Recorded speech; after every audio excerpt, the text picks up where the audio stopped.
फर्जी बानाम, फर्जी घर और दुआरा है।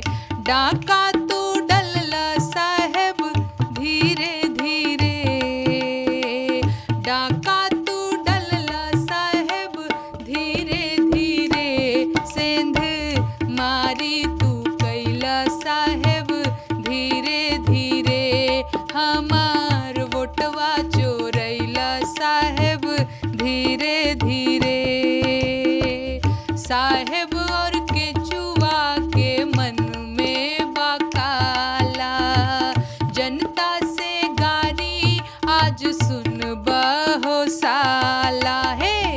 हरियाणा लुटला साहेब धीरे धीरे, हरियाणा लुटला साहेब धीरे धीरे, महाराष्ट्र गबन कैला धीरे धीरे, महाराष्ट्र गबन कैला धीरे धीरे, हमार वोटवा चोरैला साहेब धीरे धीरे, वोटर लिस्ट रिवीजन कैला धीरे धीरे।